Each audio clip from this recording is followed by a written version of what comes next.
ഇന്നത്തെ പത്രവാർത്തകളുമായി ലിജോയാണ് ചേരുന്നത്. ലിജോ, എന്തെല്ലാമാണ് വാർത്തകൾ?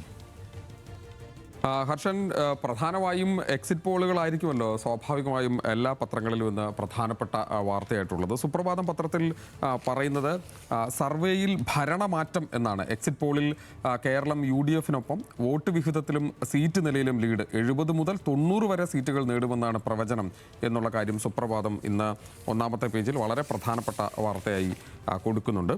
ചന്ദ്രികയിൽ അത് UDF തൂക്കും എന്നാണ്. അത് UDF തൂക്കുമെന്ന് കോൺഗ്രസിൻ്റെ പതാകയുടെ കളറുകളൊക്കെ ചേർത്തുകൊണ്ട് UDF തൂക്കും. അങ്ങനെ കുറെ കൂടി ഭംഗിയായി അതിനെ ലേഔട്ടൊക്കെ ചെയ്തിട്ടുണ്ട്. ചന്ദ്രിക ഇന്ന് UDF തൂക്കുമെന്ന ഹെഡ്ലൈനോടുകൂടി ആ വാർത്ത കൊടുക്കുന്നു. മാധ്യമത്തിൽ അത് പിണറായി എക്സിറ്റ് എന്നാണ്. കേരളത്തിൽ ഭരണമാറ്റം വന്ന എക്സിറ്റ് പോൾ സർവേകൾ പിണറായി എക്സിറ്റ് എന്നാണ് മാധ്യമം അതിന് ഹെഡ്ലൈനായി ഇന്ന് കൊടുത്തിരിക്കുന്നത്. 8 ഏജൻസികളും UDF-ന് ഭൂരിപക്ഷം പ്രവചിക്കുന്നു എന്നുള്ള കാര്യം കൂടി മാധ്യമം ഇന്നൊരു പ്രധാനപ്പെട്ട വാർത്തയായിട്ട് പറയുന്നുണ്ട്. മലയാള മനോരമയിൽ Manorama news C voter exit poll പ്രകാരമുള്ള ഒരു വാർത്ത കൂടി കൊടുത്തിട്ടുണ്ട്.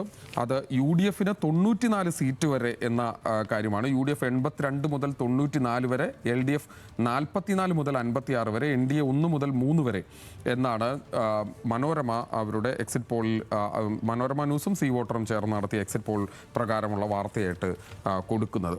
മെട്രോ വാർത്തയിൽ എന്നാൽ കേരളം എന്നതിനപ്പുറത്തേക്ക് പശ്ചിമ ബംഗാളിൽ അട്ടിമറി എന്നാണ് ഇന്ന് മെട്രോ വാർത്തയുടെ ഏറ്റവും പ്രധാനപ്പെട്ട വാർത്തയായിട്ട് കൊടുത്തിരിക്കുന്നത്. അസമിൽ BJP-ക്ക് ഹാട്രിക്കും പശ്ചിമ ബംഗാളിൽ അട്ടിമറി വിജയം പ്രവചിച്ച് എക്സിറ്റ് പോളുകൾ എന്നാണ് മെട്രോ വാർത്ത പറയുന്നത്. 1-2 പത്രങ്ങളിൽ കൂടി ആ വാർത്ത വളരെ പ്രാധാന്യത്തോടു കൂടി കൊടുത്തിട്ട് ഉണ്ട്. മറ്റ് ചില വാർത്തകൾ കൂടി നോക്കിയാൽ മാതൃഭൂമിയിൽ ഇന്നലെ സുപ്രീം കോടതിയുമായി ബന്ധപ്പെട്ടൊരു വാർത്തയാണ്. വിദ്വേഷ പ്രസംഗം തടയൽ നിലവിലെ നിയമം ധാരാളം എന്നാണ്, നടപ്പാക്കാത്തതാണ് ആശങ്കയ്ക്ക് കാരണമെന്ന് സുപ്രീം കോടതി. നിയമമുണ്ട്, നടപ്പിലാക്കുന്നില്ല. ഭേദഗതി ആവശ്യമെങ്കിൽ കേന്ദ്ര സംസ്ഥാന സർക്കാരുകൾക്ക് പരിഗണിക്കാം എന്നും പറയുന്നു. വിദ്വേഷ പ്രസംഗങ്ങളെ നേരിടാൻ നിലവിലുള്ള ക്രിമിനൽ നിയമങ്ങൾ പര്യാപ്തമാണെന്ന് സുപ്രീം കോടതി. കോടതി ഇടപെട്ട് നിർദ്ദേശം നൽകാൻ മാത്രം നിയമമില്ലാത്ത സ്ഥിതിയില്ല. വിദ്വേഷ പ്രസംഗം സംബന്ധിച്ച് നിയമനിർമ്മാണങ്ങളില്ലെന്ന് തെറ്റായ ധാരണയാണെന്നും കോടതി പറഞ്ഞു എന്നുള്ള കാര്യമാണ് പറയുന്നത്. മാറിക്കൊണ്ടിരിക്കുന്ന സാമൂഹ്യ വെല്ലുവിളികളെ നേരിടാൻ നിലവിലെ നിയമങ്ങളിൽ ഭേദഗതി വേണമെങ്കിൽ കേന്ദ്ര സംസ്ഥാന സർക്കാരുകൾക്ക് പരിഗണിക്കാമെന്നും കോടതി പറഞ്ഞു എന്നുള്ള കാര്യമാണ് മാതൃഭൂമി വളരെ പ്രധാനപ്പെട്ട വാർത്തയായി നൽകിയിരിക്കുന്നത്.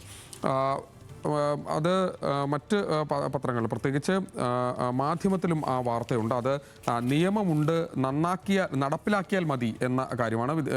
ഉള്ള നിയമം നടപ്പിലാക്കാത്തതാണ് പ്രശ്നം എന്ന് നേരത്തെ മാതൃഭൂമിയിൽ പറഞ്ഞ പോലെ തന്നെ ഹെഡ്ലൈനായി മാധ്യമവും ആ വാർത്ത കൊടുത്തത് നമുക്ക് കാണാൻ കഴിയും. ദേശാഭിമാനിയിലൊരു വാർത്ത പെട്രോൾ ഡീസൽ വില കൂട്ടും എന്നാണ്. പെട്രോളിന് ലിറ്ററിന് 14 രൂപയും ഡീസൽ 18 രൂപയും നഷ്ടമാണെന്നാണ് എണ്ണ കമ്പനികളുടെ വാദം എന്നുള്ളതാണ്. കേരളം ഉൾപ്പെടെ 5ഇടങ്ങളിലെ തെരഞ്ഞെടുപ്പ് പൂർത്തിയായതോടെ ഇന്ധനവില കൂട്ടാൻ കേന്ദ്ര സർക്കാർ മെയ് 1 മുതൽ വർധന പ്രാബല്യത്തിൽ വന്നേക്കുമെന്നാണ്. വിമാന ഇന്ധനത്തിൻ്റെയും LPG-യുടെയും വില നേരത്തെ കൂട്ടിയിരുന്നെങ്കിലും തെരഞ്ഞെടുപ്പ് തിരിച്ചടി ഭയന്ന് പെട്രോൾ ഡീസൽ വില വർധനവ് മാറ്റിവെക്കുകയായിരുന്നു എന്നുള്ളതാണ് ദേശാഭിമാനി എന്ന ഒരു ഏറ്റവും പ്രധാനപ്പെട്ട വാർത്തയായി റിപ്പോർട്ട് ചെയ്യുന്ന വാർത്തകളിലൊന്ന്. ജനയുഗത്തിൽ വാർത്ത കനത്ത വീഴ്ച എന്നാണ്. ഡോളറിനെതിരെ രൂപയുടെ മൂല്യം 94 രൂപ 82 പൈസ എന്ന നിലയിലേക്ക് മാറിയിരിക്കുന്നു. അവശ്യ വസ്തുക്കളുടെ വിലക്കയറ്റത്തിനും പണപ്പെരുപ്പത്തിനും ഇത് കാരണമാകുമെന്നുള്ളതാണ്. വളരെ, അതായത് 100-നോട് അടുക്കുന്ന, ഏതാണ്ട് 95-ലേക്ക് അടുത്തു, 100-നേക്ക് അടുക്കുന്ന തരത്തിലേക്ക് രൂപയുടെ മൂല്യം ഡോളറിനെതിരെ ഇടിയുന്ന ഒരു സാഹചര്യം ഉണ്ടായി എന്നുള്ള കാര്യം ജനയുഗം പ്രധാനപ്പെട്ട വാർത്തയായി ഇന്ന് ഒന്നാമത്തെ പേജിൽ തന്നെ നൽകുന്നു എന്നുള്ളതാണ്. കേരള കൗമുദിയിൽ ഉള്ള വാർത്ത B. അശോകിന് സസ്പെൻഷൻ എന്നാണ്. സർക്കാരിനെ വിമർശിച്ചു, B. അശോകിന് സസ്പെൻഷൻ. കാർഷിക യൂണിവേഴ്സിറ്റി VC സ്ഥാനത്ത് തുടരും. തുടർഭരണത്തെ വിമർശിച്ചത് പിടിച്ചില്ല എന്നാണ് കേരള കൗമുദി ഇന്ന് വാർത്ത പറയുന്നത്. B. അശോക് IAS-ന്റെ അദ്ദേഹം പറഞ്ഞ കാര്യങ്ങൾ കൂടി ചേർത്ത് വെച്ചുകൊണ്ടാണ് കേരള കൗമുദി ആ വാർത്ത റിപ്പോർട്ട് ചെയ്യുന്നത്. വീക്ഷണം അത് ഇങ്ങനെയാണ് റിപ്പോർട്ട് ചെയ്യുന്നത്. പടിയിറങ്ങും മുമ്പ് പകപോക്കൽ എന്നാണ്.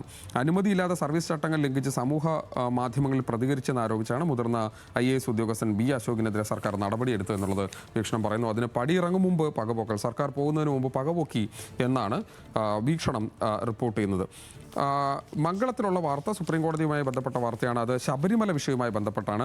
ആ വനിതകൾ യഥാർത്ഥ ഭക്തരായിരുന്നുവെങ്കിൽ 50 വയസ്സ് വരെ പോകില്ലായിരുന്നു എന്നാണ്. ശബരിമല കേസിൽ സുപ്രധാന നിരീക്ഷണവുമായി സുപ്രീം കോടതി. യഥാർത്ഥ അയ്യപ്പ ഭക്തകൾ 50 വയസ്സ് തികയുന്നവരെ ശബരിമലയ്ക്ക് പോകില്ലെന്ന് സുപ്രീം കോടതി വാക്കാൽ നിരീക്ഷിച്ചുവെന്നാണ് മംഗളം ആ വാർത്ത റിപ്പോർട്ട് ചെയ്യുന്നത്.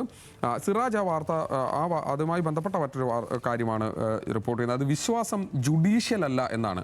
പരിഷ്കരണം മതത്തെ ഉന്മൂലനം ചെയ്യാനാകരുത് എന്നാണ് നിരീക്ഷണം സുപ്രീം കോടതിയുടെ ശബരിമല വാദം 10ാം ദിവസത്തിൽ. പരിഷ്കരണത്തിന്റെ പേരിൽ മതത്തെ ഉന്മൂലനം ചെയ്യാൻ കഴിയില്ലെന്നും വിശ്വാസത്തിന്റെയും മനസാക്ഷിയുടെയും കാര്യങ്ങൾ ജുഡീഷ്യൽ ചർച്ചയ്ക്ക് വിധേയമാക്കാൻ കഴിയില്ലെന്നും സുപ്രീം കോടതി പറഞ്ഞു എന്നുള്ള കാര്യമാണ് സിറാജ് ഈ ശബരിമല വിഷയവുമായി ബന്ധപ്പെട്ട അല്ലെങ്കിൽ വിശ്വാസവുമായി ബന്ധപ്പെട്ട വിഷയങ്ങളിലുള്ള ചർച്ചകളിൽ പറയുന്നത്. അല്ലെങ്കിൽ ആ വാർത്തയാണ് പ്രധാന വാർത്തയാക്കി ഇന്ന് സിറാജ് റിപ്പോർട്ട് ചെയ്യുന്നത്. ജന്മഭൂമിയിൽ ഒരു വാർത്തയുണ്ട്. അത് ഇങ്ങനെയാണ്: സാംസ്കാരിക കേരളത്തിന് നാണക്കേട്, കുമാരനാശാന്റെ തറവാട്ടിൽ മീൻചന്ത തുടങ്ങുന്നു എന്നാണ്.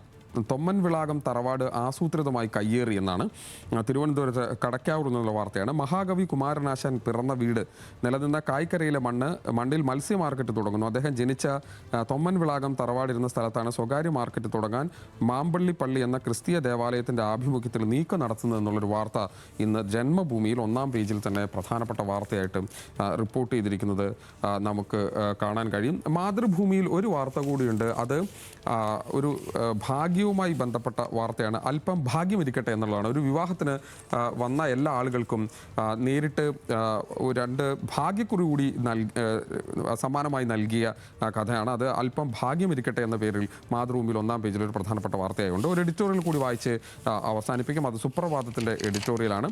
വോട്ട് ചെയ്യുന്നവർക്ക് വോട്ടില്ലാത്ത വൈരുദ്ധ്യം എന്നാണ് അതിന് സുപ്രഭാതം തലക്കെട്ടിട്ടിരിക്കുന്നത്. സംസ്ഥാനത്തെ നിയമസഭാ തെരഞ്ഞെടുപ്പിന്റെ ചുമതലയുണ്ടായിരുന്ന ആയിരക്കണക്കിന് ഉദ്യോഗസ്ഥർക്ക് സ്വന്തം വോട്ടവകാശം വിനിയോഗിക്കാനായില്ലെന്ന പരാതി അത്യന്തം ഗൗരവത്തോടെ കാണേണ്ടതുണ്ട്. ഏകദേശം 20,000 മുതൽ 23,000 വരെ ജീവനക്കാർക്ക് വോട്ട് ചെയ്യാൻ കഴിഞ്ഞില്ലെങ്കിൽ അതിനെ കേവലം സാങ്കേതിക പിഴവിൽ പെടുത്തി എഴുതി തള്ളാനാവില്ല. ജനാധിപത്യത്തിന്റെ അടിത്തറയിൽ വീണ വലിയ വിള്ളലായി വേണം ഇതിനെ കണക്കാക്കാനെന്ന് സുപ്രഭാതം പറയുന്നു. കഴിഞ്ഞ ദിവസം ഹൈക്കോടതിയിൽ തെരഞ്ഞെടുപ്പ് കമ്മീഷൻ ഇതിന് പ്രത്യേകിച്ചൊന്നും ചെയ്യാൻ കഴിയില്ല എന്നുള്ള കാര്യം പറഞ്ഞപ്പോൾ കോടതിയും ഇത്തരത്തിലൊരു നിരീക്ഷണം നടത്തിയിരുന്നു. ഏതായാലും അത്തരത്തിൽ നിരവധി വാർത്തകൾ, പ്രത്യേകിച്ച് എക്സിറ്റ് പോളുമായി ബന്ധപ്പെട്ട വാർത്തകൾ, അതിൻ്റെ തുടർചലനങ്ങൾ ഇന്ന് കേരളം കാത്തിരിക്കുകയാണ്. അത്തരം വാർത്തകൾ നമുക്കും ഇനി ഉണ്ടാവും. തിരികെ ഹർഷനിലേക്ക്.